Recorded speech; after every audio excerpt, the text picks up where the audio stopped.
کہ جس سے محبت ہوتی ہے انسان اس کا تذکرہ ہی کرتا ہے. آپ نے دیکھا ہوگا ماں کو بیٹے سے محبت ہوتی ہے، وہ آدھا گھنٹہ ایک گھنٹہ بیٹے کی باتیں ہی سناتی رہتی ہے. میرے بیٹے نے یہ کیا تو میرے بیٹے نے یہ کیا. من احب شیئا اکثر ذکرہ، جو محبت کرتا ہے وہ اس کا اکثر تذکرہ بھی کرتا ہے. چنانچہ صحابہ رضی اللہ عنہم نبی علیہ السلام کو بہت یاد کرتے تھے، بہت یاد کرتے تھے. روایت میں آتا ہے صدیق اکبر جب خلیفہ بنے تو جمعہ کا خطبہ دینے کے لیے بیٹھے اور انہوں نے یہ کہا سمعت رسول اللہ العام الاول فبکا، میں نے پچھلے سال نبی علیہ السلام سے یہ بات سنی، اتنا کہا اور آنکھوں میں آنسو آ گئے. پھر آنسو پوچھے اور پھر کہا سمعت، پھر آنکھوں میں آنسو آ گئے، پھر آنسو پوچھے، تیسری مرتبہ پھر رونے لگ گئے. محبوب صلی اللہ علیہ وسلم کا تذکرہ کرتے تھے، ان کے دل گدگدا جاتے تھے، ان کی آنکھوں میں آنسو آ جاتے تھے. وہ اپنے آنسوؤں کو کنٹرول نہیں کر پاتے تھے. محبوب صلی اللہ علیہ وسلم کی یاد ان کو رلا دیتی تھی. چنانچہ عبداللہ ابن ملانو کا پاؤں سو گیا، بیٹھے بیٹھے کئی مرتبہ پاؤں سن ہو جاتا ہے نا. تو کسی نے کہا کہ بھائی جس سے زیادہ محبت ہے اسے یاد کرو. تو کہنے لگے اذکر احب الناس الیک یذل عنک فصاح یا محمد، کہنے لگے یا اے محمد صلی اللہ علیہ وسلم. ایسے لگتا ہے کہ ان کے دل نبی علیہ السلام کی محبت میں رچ بس چکے تھے، ایسی محبت ان کو ہو گئی تھی. اس لیے صحابہ لانم جیسے ایک دوسرے کے گھر جاتے تھے تو ہمارے ہاں تو یہ ہے نا، کوئی آتا ہے تو اس کو سویٹ ڈش کھلاؤ، آئس کریم کھلاؤ.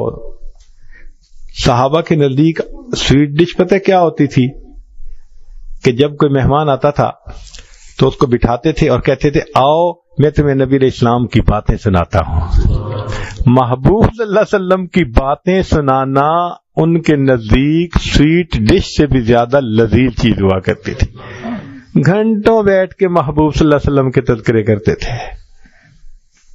چنانچہ بلال رضی اللہ تعالیٰ عنہ کا واقعہ ہے، اس کو حضرت شیخ الحدیث رحمۃ اللہ علیہ نے بھی لکھا کہ جب نبی علیہ الصلوۃ والسلام نے پردہ فرمایا تو بلال عنہ نے اذان دینی بند کر دی. کہنے لگے کہ پہلے میں اذان دیتا تھا تو نبی علیہ الصلوۃ والسلام کا دیدار بھی کرتا تھا، اب میں اگر اذان دوں گا اور دیدار نہ کر سکوں گا تو یہ چیز مجھ سے برداشت نہیں ہو سکے گی. چنانچہ ہجرت کر کے شام چلے گئے. بلاد شام کی طرف ہجرت کرنے کے مستقل فضائل ہیں، حدیث پاک سے ثابت ہے. پھر اس کے بعد انہوں نے اپنی بقیہ زندگی میں صرف 2 مرتبہ اذان دی ہے. وہ کیسے کہ جب بیت المقدس فتح ہوا تو اس وقت بھی بلال لانو وہیں تھے.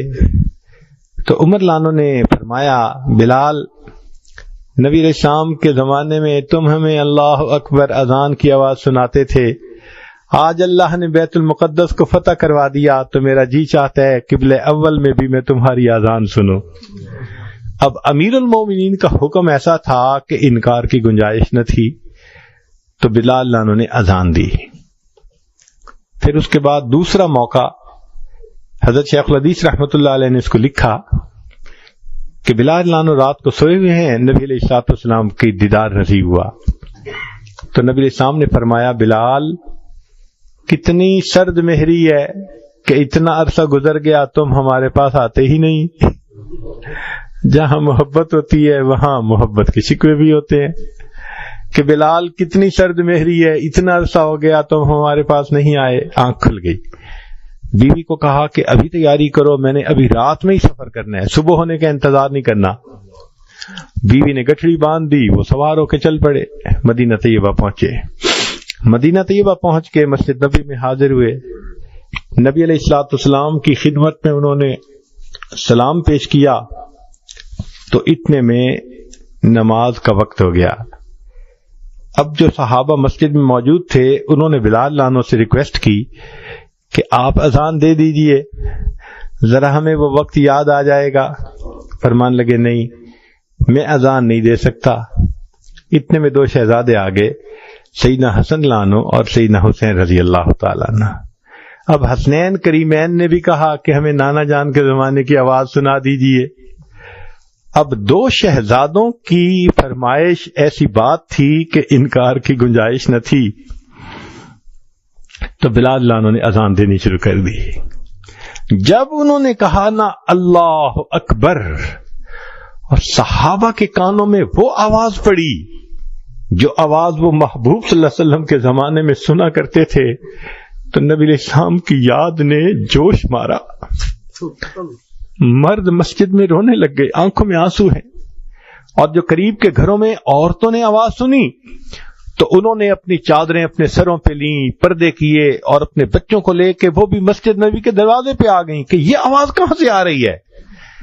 اب عجیب منظر ہے، مسجد کے اندر مرد رو رہے ہیں اس آواز کو سن کے جو محبوب کے زمانے میں سنا کرتے تھے، اور مسجد کے باہر عورتیں رو رہی ہیں۔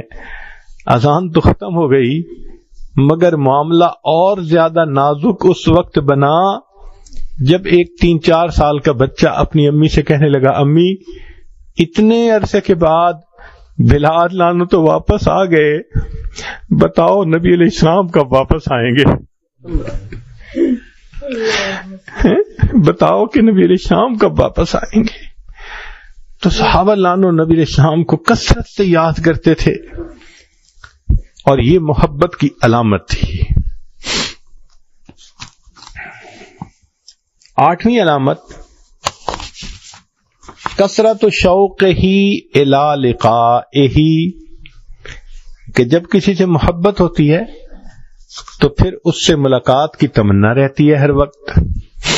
تو آخرت میں ملاقات کی تمنا ہونا یہ ہر بندے کے، ہر مومن کے دل کی ایک تمنا ہوتی ہے۔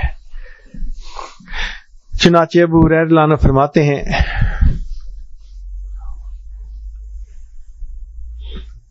سبحان اللہ، نبی علیہ الصلوۃ والسلام کے ایک غلام تھے ثوبان رضی اللہ تعالیٰ عنہ۔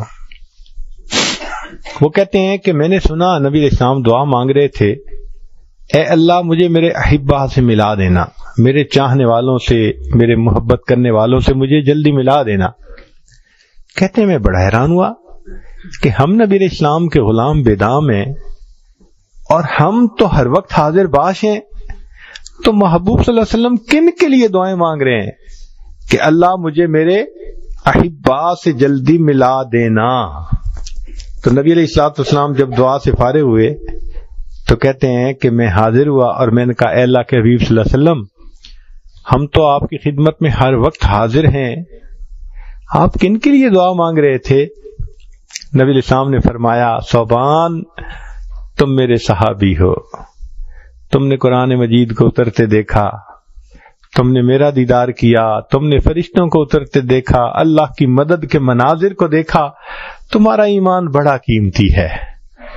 مگر ثوبان، میں یہ دعا ان لوگوں کے لیے مانگ رہا تھا، قرب قیامت کا زمانہ ہوگا اور وہ اس وقت آئیں گے، میرے بعد آئیں گے، اور ان کو علماء سے میرے تذکرے سننے کا موقع ملے گا، اور صرف میری باتیں سن سن کے ان کو مجھ سے اتنی محبت ہوگی کہ اگر ان کو اختیار دیا جاتا کہ اپنی اولادوں کو بیچ کے میرا دیدار کریں، ثوبان وہ اولادوں کو بیچ دیتے، میرا دیدار کا سودا کر لیتے۔ میں ان احبا کے لیے دعا کرتا ہوں، اللہ مجھے ان سے جلدی ملا دے۔ اللہ اکبر۔ چنانچہ ابو ہریرہ کی روایت ہے، فرماتے ہیں، من اشد امتی لی حب الناس، کہ میری امت میں سب سے زیادہ مجھ سے محبت کرنے والے لوگ وہ ہیں، یکونون بعدی، جو میرے بعد ہوں گے، یود احدہم، ان میں سے ہر ایک تمنا کرے گا، لو رآنی بأہلہ ومالہ، اگر سب اہل خانہ کو اور مال کو قربان کر کے بھی محبوب کا دیدار کر سکتے تو وہ کر گزرتے۔ ایسی محبت ہوگی۔ چنانچہ نبی علیہ الصلوۃ والسلام کے ساتھ ملاقات کی تمنا کا ہونا، شوق کا ہونا، یہ مومن کی ایک پہچان ہے، محبت کی دلیل ہے۔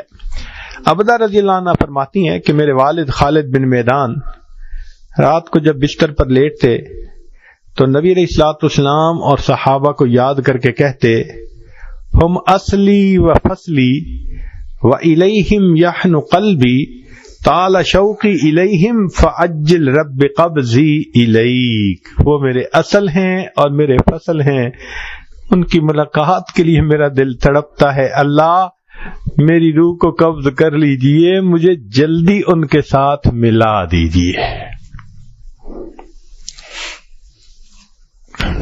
صحابہ عنہ کو نبی علیہ السلام سے کیسی محبت تھی اور ملاقات کا شوق کتنا تھا۔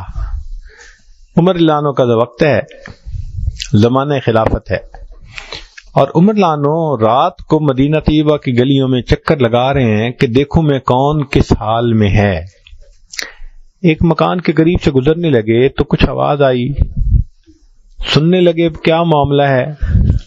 ایک بوڑھی عورت شعر پڑھ رہی تھی جو اس نے نبی علیہ الصلوۃ والسلام کی محبت میں لکھے تھے، علی محمد صلاۃ الابرار صلی علیہ الطیبون الاخیار یا لیت شعری والمنایا اتوار هل تجمعنی وحبیب الدار۔ اب اس نے جب شعر پڑھا، عمر عنہ نے سنا تو اپنے آپ پہ قابو نہ رکھ سکے، دروازہ کھٹکھٹایا۔ بڑھیا نے اندر سے پوچھا، من انتا، کون ہے؟ رات ہے، اندھیرا ہے، تنہائی ہے، میرا دروازہ کون کھٹکھٹا رہا ہے؟ تو جواب میں کہا کہ امیر المومنین عمر ابن الخطاب۔ اس نے فوراً دروازہ کھول دیا، اہلا وسہلا، امیر المومنین اندر تشریف لائیے۔ تو عمر عنہ نے اندر قدم رکھا، زمین پر بیٹھ گئے۔ اس نے کہا امیر المومنین چارپائی پر بیٹھیے۔ تو فرمانے لگے میں چارپائی پر نہیں بیٹھوں گا جب تک تم میری ایک تمنا کو پورا نہیں کرو گی۔ وہ کہنے لگی امیر المومنین میں بوڑھی عورت کیا تمنا آپ کی پوری کر سکتی ہوں؟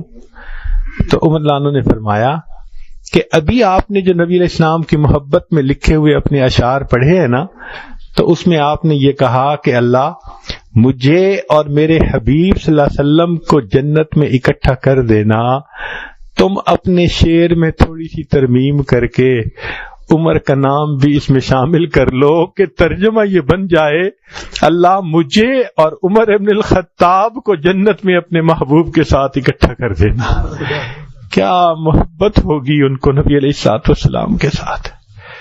تو محبت کی یہ علامت کہ انسان پھر ان کے ساتھ ان کا دیدار کرنے کے لیے تڑپتا ہے۔ پھر ایک علامت یہ بھی ہے کہ نبی علیہ الصلوۃ والسلام کے دل کے اندر جو امت کا غم تھا، اس غم کو بانٹنا، اس غم کو اپنانا، اس کو کہتے ہیں الشفقۃ علی امتہ والسعی فی مصالحہم کما کان رسول اللہ صلی اللہ علیہ وسلم بالمؤمنین الرؤوف الرحیم، کہ جس طرح نبی علیہ الصلوۃ والسلام امت کے اوپر رؤوف الرحیم تھے تو بندے کو بھی امت کا غم ہو۔ حدیث پاک میں ہے جس کے دل میں امت کا غم نہیں وہ میری امت میں سے نہیں۔ تو نبی علیہ الصلوۃ والسلام کو امت کا غم تھا۔ سبحان اللہ سبحان اللہ۔ ایک حدیث مبارکہ ذرا سن لیجئے، کیا عجیب بات فرمائی ہے نبی علیہ السلام نے۔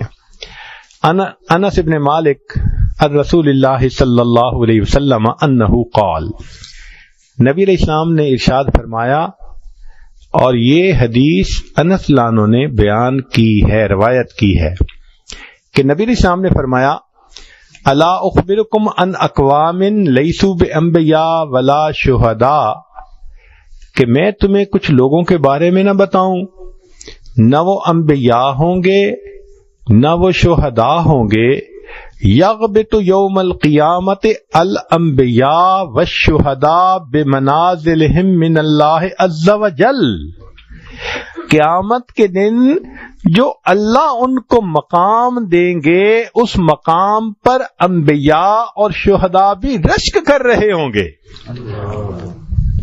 اللہ اکبر، اللہ اکبر. کہ وہ لوگ نہ انبیاء ہوں گے نہ شہداء ہوں گے، لیکن قیامت کے دن انبیاء ان کے اوپر رشک کر رہے ہوں گے. علی منابر من نور یکونون علیہا، وہ نور کے ممبروں پر ہوں گے. قالوا ومن ہم، صحابہ نے پوچھا اللہ کے حبیب صلی اللہ علیہ وسلم وہ کون ہوں گے؟ قال، نبی علیہ السلام نے فرمایا الذین یحببون عباد اللہ الی اللہ، کہ وہ لوگ جو اللہ کے بندوں کو اللہ کا محبوب بناتے ہیں، وَيُحَبِّبُونَ اللَّهَ إِلَىٰ عِبَادِهِ، اور اللہ کو بندوں کا محبوب بناتے ہیں. وَهُمْ يَمْشُونَ عَلَى الْأَرْضِ نُصَحًّا، اور وہ زمین کے اندر نصیحت کرنے والے، دین کی دعوت دینے والے بن کر چلتے ہیں. قالوا قلنا، کہتے ہیں کہ ہم نے پھر ایک اور کاؤنٹر کوسچن پوچھا.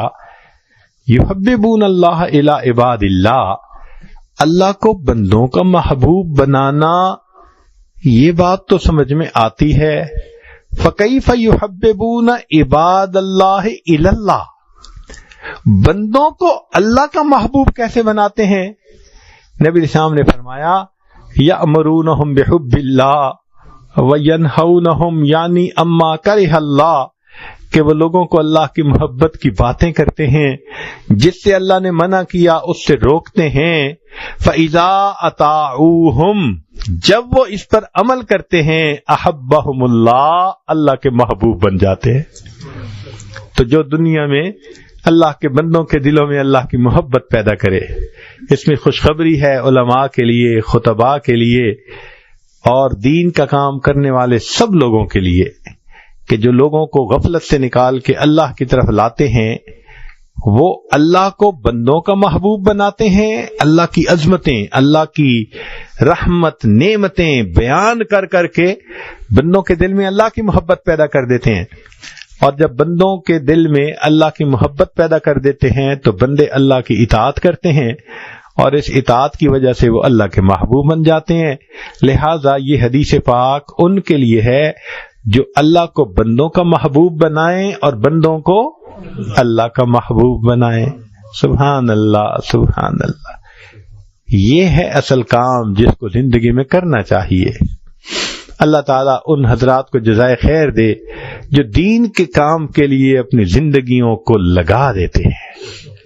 ایک مرتبہ دل میں خیال آیا کہ دنیا میں ہر محبت کے پیچھے غرض ہوتی ہے، تو سوچ میں لگ گیا.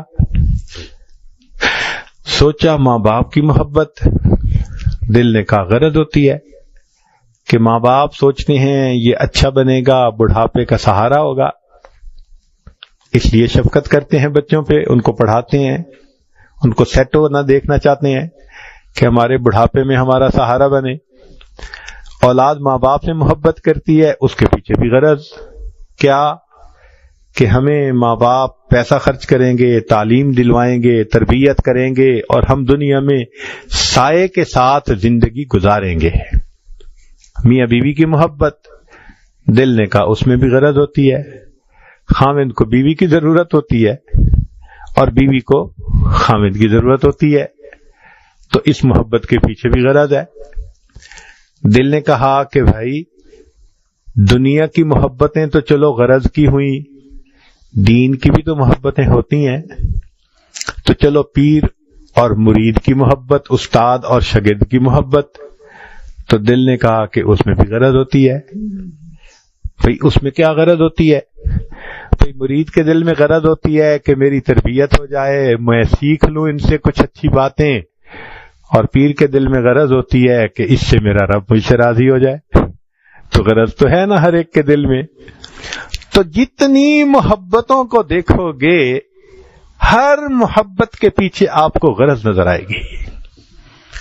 تو دل نے کہا کہ دنیا مطلب دی او یار، کہ دنیا میں اس کا مطلب ہے کہ ہر چیز کے پیچھے محبت کی غرض ہوتی ہے، غرض کے بغیر محبت نہیں ہوتی۔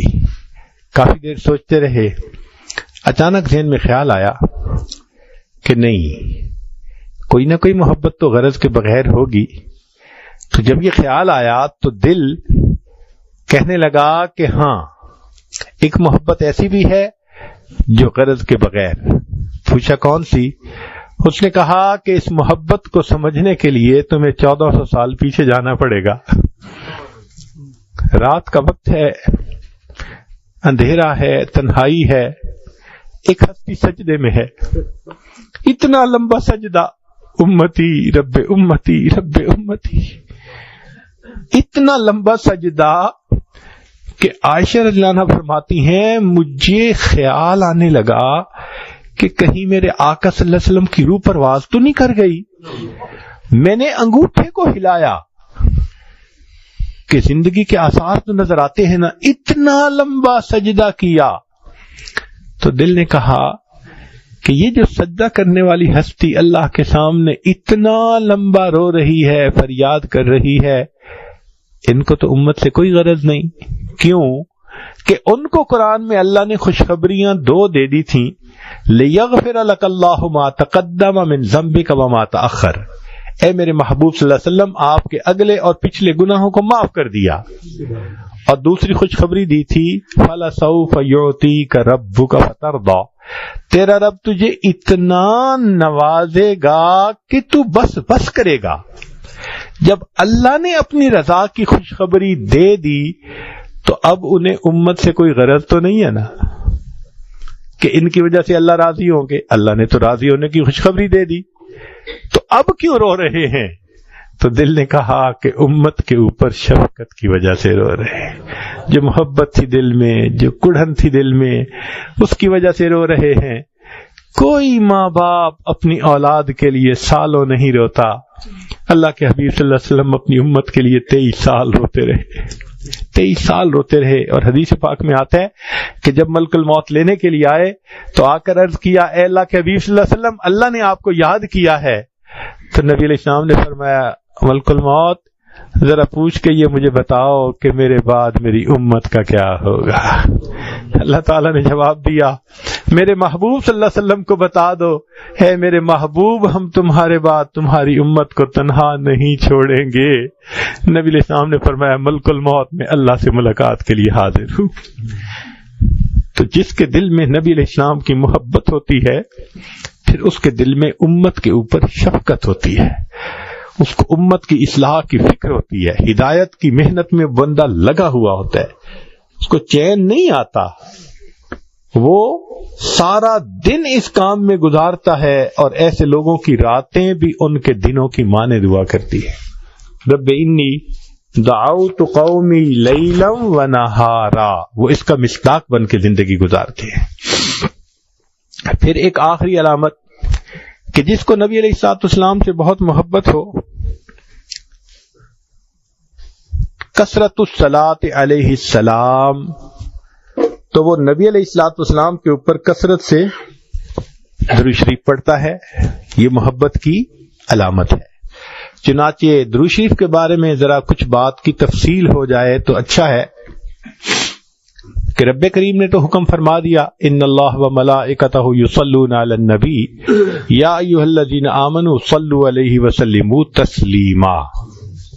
تو ہمیں چاہیے کہ ہم درود شریف پڑھا کریں، اللہم صلی علی سیدنا محمد وعلی آل سیدنا محمد وبارک۔ اس کے فضائل کتنے ہیں؟ سید القراء ابن ابی کعب نانو کہتے ہیں کہ ایک صحابی آئے اور نبی علیہ السلام سے پوچھنے لگے، کم اجعل لک من صلاتی، اے اللہ کے نبی صلی اللہ علیہ وسلم میں آپ پہ کتنا درود شریف پڑھا کروں؟ قال ما شئت، فرمایا جتنا تو چاہے۔ اس نے کہا میں چوتھا حصہ درود شریف پڑھوں گا۔ فرمایا اگر زیادہ پڑھے گا تو تجھے زیادہ فائدہ۔ اس نے کہا اے اللہ کے نبی صلی اللہ علیہ وسلم میں تیسرا حصہ آپ کے اوپر درود شریف پڑھوں گا۔ فرمایا زیادہ پڑھے گا تو زیادہ فائدہ۔ اس نے کہا آدھا وقت میں آپ کے اوپر درود شریف پڑھوں گا۔ فرمایا زیادہ پڑھے گا تو زیادہ فائدہ۔ اے اللہ کے نبی صلی اللہ علیہ وسلم میں 3 حصے وقت آپ پہ درود شریف پڑھوں گا. آپ صلی اللہ علیہ وسلم نے فرمایا کہ تو اور پڑھے گا تو تجھے اور زیادہ فائدہ ہوگا. اس نے کہا اجعل لک دعائی کلہ، اے اللہ کے نبی صلی اللہ علیہ وسلم میں پورا وقت آپ کے اوپر درود شریف پڑھنے میں ہی گزار دوں گا. فقال صلی اللہ علیہ وسلم، یہ سن کے نبی علیہ السلام نے فرمایا اذن یغفر ذنبک، اللہ تیرے گناہوں کو معاف کر دیں گے، وتکفی ہمک، اور تیرے غموں کو اللہ ہٹا دیں گے. اگر تو ہر سارا وقت ہی مجھ پر درود شریف پڑھتا رہے گا تیرے گناہ معاف کر دیے جائیں گے، تجھ سے تیرے غم ہٹا دیے جائیں گے. عمر بن خطاب عنہ فرماتے ہیں الدعاء والصلاة معلق بین السماء والارض، دعا اور نماز آسمان اور زمین کے درمیان معلق رہتی ہے. فلا يصعد الى الله منه شيء حتى يصلى على النبي صلی اللہ علیہ وسلم، وہ اوپر نہیں جاتی جب تک نبی علیہ السلام پر درود شریف نہ پڑھا جائے. اس لیے فرمایا الدعاء بین الصلاتین لا يرد، جس دعا سے پہلے درود شریف پڑھا جائے بعد میں پڑھا جائے اللہ اس دعا کو رد نہیں فرماتے. ایک حدیث پاک میں ہے کہ بعض اوقات انسان پڑھنے کی بجائے لکھ رہا ہوتا ہے، تو جب نبی علیہ السلام کا نام نامی اسم گرامی آئے تو آگے صلی اللہ علیہ وسلم یہ پورا لکھنا چاہیے. کیوں؟ حدیث پاک سن لیجئے، من صلی علیہ فی کتاب، نبی صاحب فرماتے ہیں جس نے کتاب میں میرے نام کے ساتھ درود شریف لکھا، یعنی کتاب میں مجھ پر درود شریف پڑھا، لم تزل الملائکۃ تستغفر له ما دام اسمی فی ذلک الکتاب، جب تک اس کاغذ پر میرا نام لکھا رہے گا فرشتے اس بندے کے لیے استغفار کرتے رہیں گے. یہ کتنا نفع کا سودا ہے، سبحان اللہ. ابن مسعود عنہ فرماتے تھے کہ نبی علیہ السلام نے فرمایا اول الناس بی یوم القیامت اکثرہم علی صلاۃ، قیامت کے دن میرے سب سے زیادہ نزدیک وہ ہوگا جس نے سب سے زیادہ مجھ پہ درود شریف پڑھا ہوگا. ابو بکر عنہ فرماتے ہیں الصلاۃ علی النبی امحق للذنوب من الماء البارد للنار، کہ جس طرح ٹھنڈا پانی آگ کو جلدی سے بجھا دیتا ہے، درود شریف انسان کے گناہوں کو اس سے بھی جلدی مٹا دیتا ہے. ابو ہریرہ عنہ فرماتے ہیں کہ نبی صاحب نے فرمایا من نسی الصلاۃ علی نسی طریق الجنہ، یہ اوپر کیوں نہیں رکھتے آپ کو، تماشا ہے. من نسی الصلاۃ علی نسی طریق الجنہ، کہ جو مجھ پر درود شریف پڑھنا بھول گیا وہ بندہ جنت کا راستہ ہی بھول گیا. علی عنہ فرماتے ہیں واللہ لولا ما ذکر اللہ ورسولہ فی فضل التسبیح والتکبیر والتحلیل والتحمید، کہ اللہ کی قسم اگر اللہ اور اس کے رسول صلی اللہ علیہ وسلم نے تکبیر اللہ اکبر، تسبیح سبحان اللہ، تحلیل لا الہ الا اللہ، تحمید الحمدللہ، اس کی اگر فضیلت نہ بتائی ہوتی لجعلت کل انفاسی صلاۃ علی رسول اللہ صلی اللہ علیہ وسلم، تو میں اپنا پورا وقت، پورے جو سانس ہیں ان میں نبی علیہ السلام پر درود شریف پڑھتا رہتا. تو درود شریف کی اتنی فضیلت ہے. چنانچہ قیامت کے دن جو بندہ درود شریف پڑھے گا نبی علیہ الصلوۃ والسلام کے ہاتھوں حوض کوثر کا جام پائے گا. علماء نے لکھا ہے کہ کس کس جگہ پر درود شریف پڑھنا چاہیے. المواضع التي يصلى ويسلم علیہ صلی اللہ علیہ وسلم، تو وہ فرماتے ہیں دخول المسجد والخروج منہ، مسجد میں داخل ہوتے ہوئے درود شریف پڑھے اور نکلتے ہوئے پڑھے. والتشہد، التحیات میں پڑھے. ورؤیت المساجد، مسجد پہ نظر پڑے تو درود شریف پڑھے. دخول الاسواق، بازار میں داخل ہوتے ہوئے درود شریف پڑھے، دخول البیت والخروج منہ، گھر میں داخل ہوتے ہوئے درود شریف پڑھے، گھر سے نکلتے ہوئے درود شریف پڑھے، نسیان الحاجہ، کوئی بات بھول جائے، چیز رکھ کے بھول جائے تو نبی علیہ السلام پہ درود شریف پڑھے، وقت الفقر، تنگی کا وقت ہو تو نبی علیہ السلام پہ درود شریف پڑھے، فی بدایت العلم، اور اگر علم کی مجلس ہو تو اس کے شروع میں درود شریف پڑھے، فی البدایت فی الخطب، خطبے کے شروع میں درود شریف پڑھے، والانتہاء فی مجالس العلم، مجلس علم کے اختتام پہ درود شریف پڑھے، فی لقاء الاخوان، دو مسلمان بھائی آپس میں ملیں تو بھی درود شریف پڑھیں، فی موادعاتہم و مفارقتہم، ملتے ہوئے جدا ہوتے ہوئے درود شریف پڑھیں، مدارسۃ حدیث النبوی صلی اللہ علیہ وسلم، نبی علیہ السلام کی حدیث پڑھاتے ہوئے درود شریف پڑھیں، عند تذکرتہ صلی اللہ علیہ وسلم، جب محبوب صلی اللہ علیہ وسلم کا تذکرہ آئے تو درود شریف پڑھیں، عند ذکر اصحابہ، نبی علیہ السلام کے صحابہ کا تذکرہ آئے اس وقت بھی درود شریف پڑھیں، عند ذکر شیء من معاصرہ، نبی علیہ السلام کے معاصر میں ان کی بچی ہوئی چیزیں جو تھیں، جیسے منہ مبارک تھے، آپ کا جبہ مبارک تھا، آپ کا عصا مبارک تھا، کوئی چیزیں اگر آپ دیکھیں میوزیم میں یا کسی جگہ تو ان کو دیکھ کے بھی درود شریف پڑھیں، عند دخول المدینہ، مدینہ داخل ہوں تو درود شریف پڑھیں، عند المرور علی قبرہ صلی اللہ علیہ وسلم، نبی علیہ السلام کے روض انور پہ حاضری ہو تو اس وقت بھی نبی علیہ السلام پر درود شریف پڑھیں۔ اب درود شریف کے کیا فوائد ہوں گے؟ علماء نے لکھا ہے انہا سبب لہدایت المصلی و حیات قلبہ، کہ درود شریف پڑھنے والے کو اللہ تعالیٰ ہدایت دیتے ہیں، اس کے دل کو زندہ کر دیتے ہیں۔ انہا سبب لزیادت محبت رسول اللہ، کہ اس درود شریف کے پڑھنے سے نبی علیہ السلام کی محبت میں اضافہ ہوتا ہے۔ انہا سبب لزیادت محبت العبد لرسول اللہ، کہ جو درود شریف زیادہ پڑھتا ہے نبی علیہ السلام کو اس بندے سے محبت زیادہ ہو جاتی ہے۔ انہا سبب قرب العبد من ربہ یوم القیامہ، کہ اس قیامت کے دن اس بندے کو اپنے رب کا قرب ملے گا جو زیادہ درود شریف پڑھتا ہوگا۔ انہا سبب قرب العبد من رسولہ صلی اللہ علیہ وسلم، نبی علیہ السلام کا قرب ملے گا آخرت میں۔ انہا اداء لشیء من حقہ، نبی علیہ السلام کے حقوق ادا کرنے میں سے یہ بھی ہے کہ انسان درود شریف پڑھے، گویا یہ حق ادا کرنے والا شمار ہوگا۔ انہا سبب مغفرت الذنوب، یہ درود شریف مغفرت ذنوب کا ذریعہ بنتا ہے۔ انہا سبب کفایت اللہ عبدہ ما اہمہ، جو درود شریف کثرت سے پڑھتا ہے اللہ اس کے غموں کو ہٹا دیتا ہے، اس کے لیے کافی ہو جاتا ہے۔ انہا سبب اجابت الدعاء، اس سے انسان کی دعائیں قبول ہو جاتی ہیں۔ انہا سبب نیل شفاعتہ صلی اللہ علیہ وسلم، جو درود شریف کثرت سے پڑھتا ہے اس کو نبی علیہ السلام کی شفاعت نصیب ہوگی۔ انہا سبب زکوٰۃ و طہارۃ للمصلی، درود شریف پڑھنے والے کا دل ستھرا ہوتا ہے، پاک ہوتا ہے، درود شریف کے پڑھنے سے صاف ہو جاتا ہے۔ انہا تطیب للمجالس، یہ مجالس کی پاکیزگی کا ذریعہ ہے جن میں درود شریف پڑھا جائے۔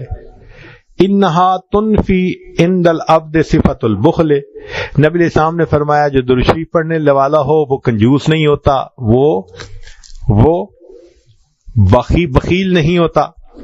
انہا سبب فی اللہ تکون المجالس حسرتا و ندامتا علی اصحابہا یوم القیامہ، تو درود شریف کا کثرت سے پڑھنا تو یہ مجلس والوں کے لیے قیامت کے دن حسرت کا باعث نہیں بنے گی۔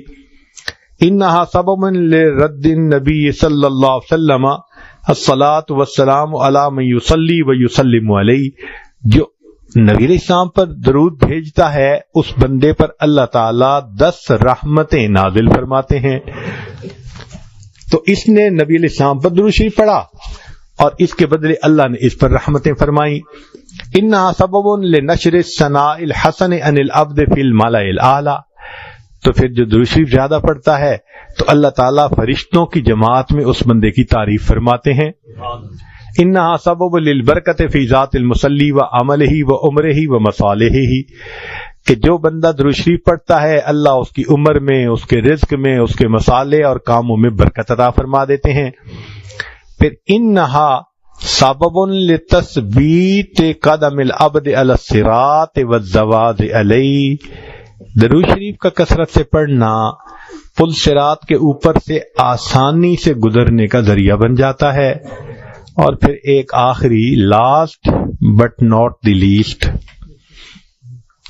انہا سبب لثقل کفۃ المیزان، کہ درود شریف قیامت کے دن میزان کے پلڑے کے بھاری ہونے کا سبب بن جائے گا۔ اللہ اکبر کبیرہ۔ اس بارے میں ایک حدیث مبارکہ سن لیجئے تاکہ بعض کو ہم مکمل کر دیں۔ سبحان اللہ۔ اس حدیث مبارکہ کو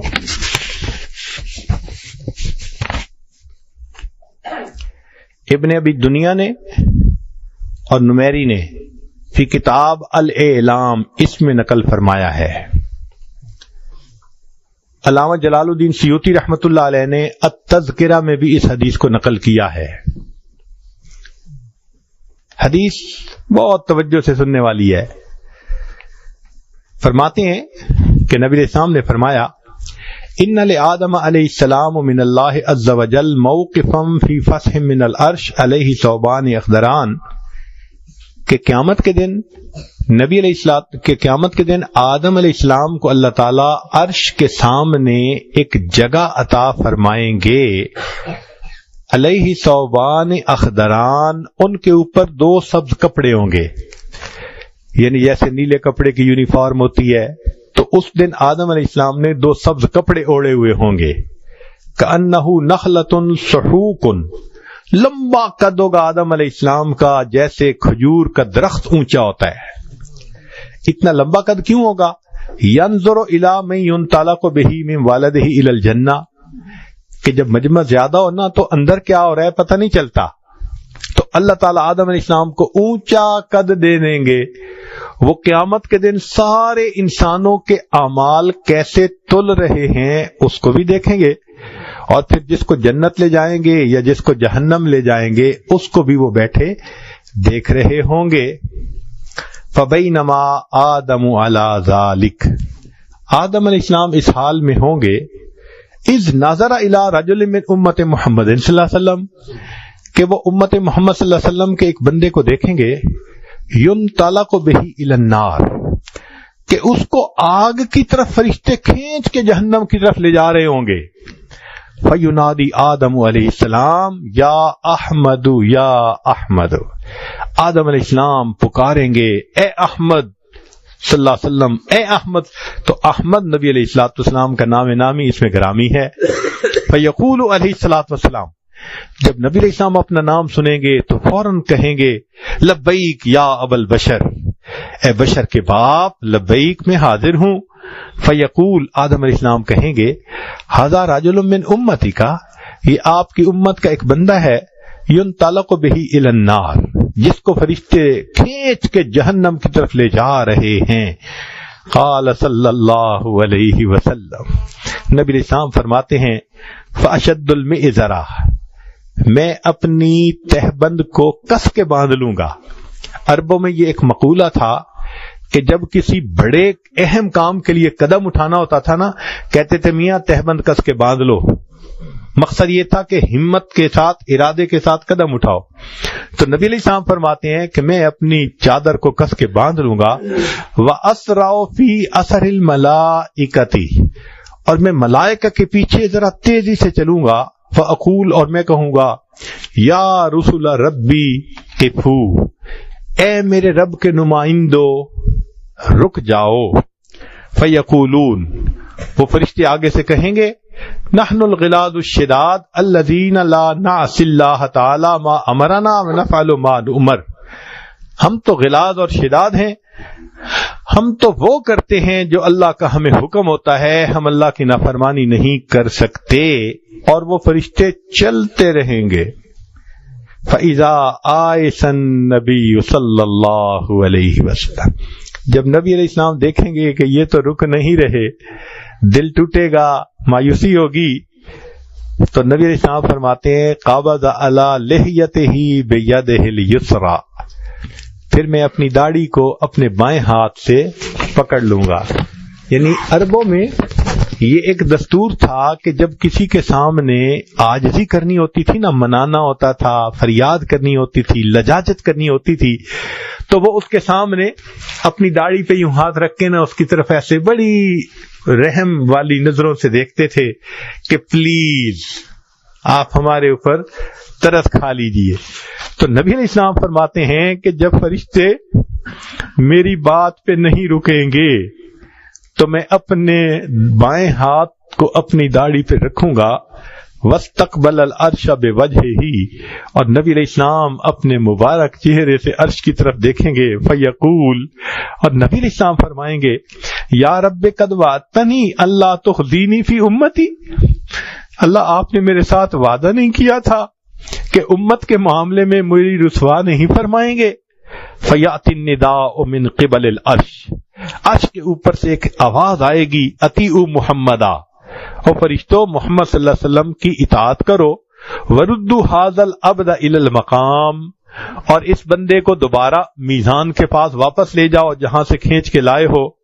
چنانچہ اس بندے کو کھینچ کے واپس لائے گئے، اور اب اس کا دوبارہ پھر نام اعمال، اس کی نیکیاں ایک طرف رکھی جائیں گی اور اس کے گناہوں کو دوسری طرف رکھی جائیں گی، پھر اس کا حساب ہوگا. اللہ اکبر. فیخرج صلی اللہ علیہ وسلم، اب گناہ زیادہ ہوں گے، نیکیاں تھوڑی ہوں گی، تو نبی علیہ الصلوۃ والسلام اپنے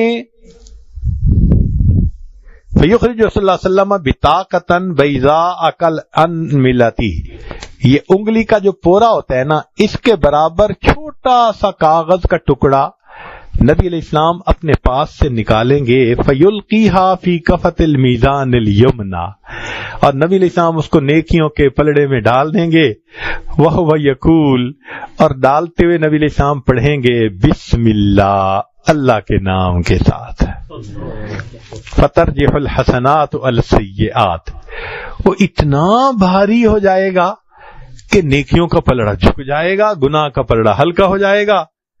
جیسے ہی جھک جائے گا تو اس وقت فیناد المنادی، فرشتہ اعلان کرے گا سعد و سعد جدہ، یہ تو کامیاب ہو گیا، اس کے جد بھی کامیاب ہو گئے، یہ تو پاس ہو گیا، تو جنت میں جائے گا. جب اس کے پاس ہونے کا اور سعید ہو جانے کا اعلان ہوگا اور کہا جائے گا انطلقوا بہ الی الجنہ، کہ اس بندے کو فرشتوں جنت کی طرف لے جاؤ. فیقول، اس وقت وہ بندہ حیران ہوگا اور وہ فرشتوں سے کہے گا، اب یہ بندہ فرشتوں سے بات کر رہا ہے، یا رسول ربی، اے میرے رب کے نمائندو، کفو، تھوڑی دیر تو رک جاؤ، حتی اسأل ھذا العبد الکریم علی ربہ، حتیٰ کہ میں اس کریم شخصیت سے یہ پوچھ تو لوں کہ یہ کون ہے. وہ فرشتوں سے یہ کہے گا کہ تم مجھے جنت لے جا رہے ہو، تھوڑی دیر رکو، مجھے پوچھنے تو دو نا کہ یہ کون ہے کہ جنہوں نے جہنم سے راستہ میرا بدلوا کر جنت کا راستہ بنوا دیا. چنانچہ وہ فرشتے تھوڑی دیر رکیں گے تو وہ نبی علیہ الصلوۃ والسلام سے کہے گا، یا بے ابی انت و امی، آپ کے اوپر میرے ماں باپ قربان، ما احسن وجہ کا، آپ کا چہرہ کتنا خوبصورت ہے. اللہ اکبر کبیرہ. وہ بندہ کہے گا کہ آپ کے اوپر میرے ماں باپ قربان، آپ کا چہرہ کتنا خوبصورت ہے. وَأَحْسَنَ خَلْقُكَ مَنْ أَنْتَ، اور آپ کے اخلاق کتنے اچھے ہیں، آپ کون ہیں. اس وقت فقد اقلتنی اسرتی، آپ نے میری لغزشوں کو کم کروا دیا، ورحمت عبرتی، اور میرے غموں کو مٹا دیا. فیقول علیہ الصلوۃ والسلام، نبی علیہ السلام جواب میں فرمائیں گے، انا نبیک محمد، میں محمد صلی اللہ علیہ وسلم تمہارا نبی ہوں. وہذہ صلاتک التی کنت تصلی علیہ، اور یہ وہ درود شریف ہے جو تو دنیا میں میرے اوپر پڑھا کرتا تھا. وفیتکھا احوج ما تکون الیہا، اس درود کا بدلہ تجھے اس وقت ملا جب تجھے اس کی بڑی ضرورت تھی، اور اللہ نے اس کی برکت سے تجھے جنت عطا فرما دی۔ آج ہم اپنے آسانیوں میں نبی علیہ الصلوۃ والسلام کی ذات بابرکات پر درود شریف پڑھتے رہے۔ کتنے لوگ ڈرائیونگ کر کے جاتے ہیں آتے ہیں، درود شریف پڑھ سکتے ہیں، اس دوران گھنٹوں پڑھ سکتے ہیں، غفلت کی وجہ سے نہیں پڑھتے۔ اللہ تعالی ہماری اس غفلت کو معاف فرمائے اور ہمیں نبی علیہ السلام پر کثرت سے درود شریف پڑھنے کی توفیق عطا فرمائے۔ سلام اس پر کہ جس نے بے کسوں کی دستگیری کی، سلام اس پر کہ جس نے بادشاہی میں فقیری کی، سلام اس پر کہ جس کے گھر میں چاندی تھی نہ سونا تھا، سلام اس پر کہ ٹوٹا بوریا جس کا بچھونا تھا، سلام اس پر جو سچائی کی خاطر دکھ اٹھاتا تھا، سلام اس پر جو بھوکا رہ کے اوروں کو کھلاتا تھا، سلام اس پر کہ جس نے خون کے پیاسوں کو قبائیں دیں، سلام اس پر کہ جس نے گالیاں سن کر دعائیں دیں، سلام اس پر کہ جس نے فضل کے موتی بکھیرے ہیں، سلام اس پر بروں کو جس نے فرمایا کہ میرے ہیں، سلام اس پر بروں کو جس نے فرمایا کہ میرے۔ اللہ تعالی ہمیں اپنے حبیب صلی اللہ علیہ وسلم کی سچی محبت عطا فرمائے۔ وآخر دعوانا ان الحمد للہ رب العالمین۔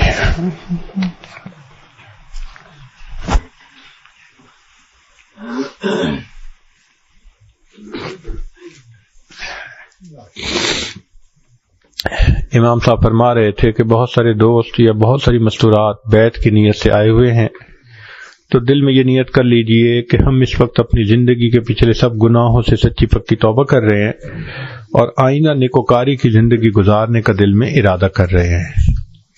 الحمدللہ وکفا وسلام علی عبادہ الذین اصطفی، اما بعد۔ یہ کلمات سچے دل کے ساتھ پیچھے پیچھے پڑھتے جائیے، خواتین تک آواز جا رہی ہے تو وہ بھی پڑھیں، مرد بھی پڑھیں۔ بسم اللہ الرحمن الرحیم۔ لا الہ الا اللہ محمد الرسول اللہ، آمنت باللہ وملائکتہ وکتبہ ورسلہ والیوم الآخر والقدر خیرہ وشرہ من اللہ تعالی والبعث بعد الموت، آمنت باللہ کما ہوا باسمائہ وصفاتہ وقبلت جمیع احکامہ اقرار باللسان وتصدیق بالقلب، اشہد ان لا الہ الا اللہ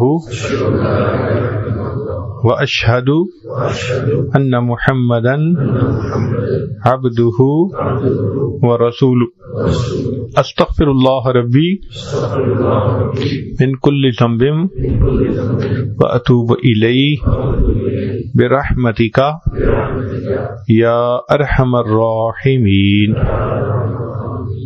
ان کلمات کو پڑھنے سے اب آپ بیت ہو چکے ہیں۔ چند معمولات سن لیجئے جو کرنے میں بہت آسان ہیں مگر اثرات کے اعتبار سے بہت ایفیکٹو ہیں۔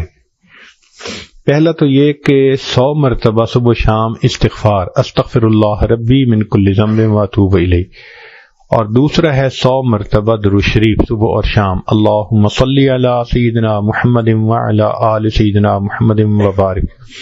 تیسرا ہے قرآن مجید کی تلاوت، روزانہ 100 پارہ کرنا، مشکل ہو تو چلو آدھا پارہ صحیح۔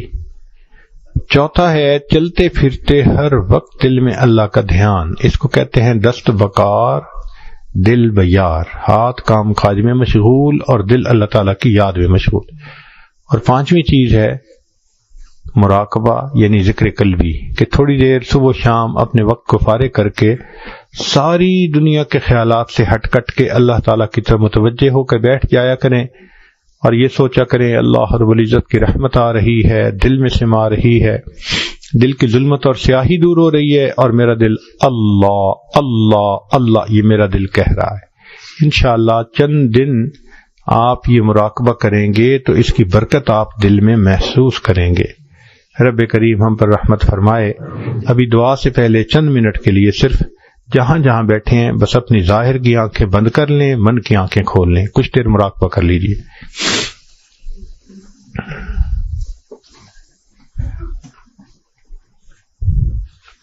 انسان جب اپنے اندر جھانکتا ہے اسے اپنی اصل تصویر نظر آتی ہے۔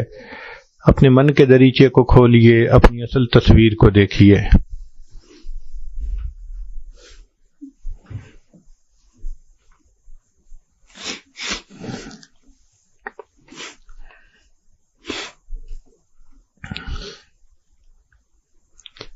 اپنے دامان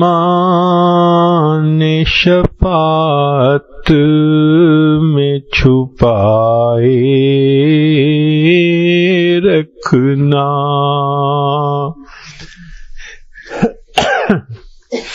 اپنے دامان شفاعت میں چھپائے رکھنا، میرے سرکار میری بات بنائے رکھنا، میں نے مانا کہ گناہگار ہوں پر آپ کا ہوں، میں نے مانا کہ گناہگار ہوں پر آپ کا ہوں، اس گناہگار سے سرکار نبھائے رکھنا، ذرہ خاک کو خورشید بنانے والے، ذرہ خاک کو خورشید بنانے والے، خاک ہوں میں مجھے قدموں سے لگائے رکھنا، ذرہ خاک کو خورشید بنانے والے، خاک ہوں میں مجھے قدموں سے لگائے رکھنا، اپنے دامان شفاعت میں چھپائے رکھنا، میرے سرکار میری بات بنائے رکھنا۔ اللہ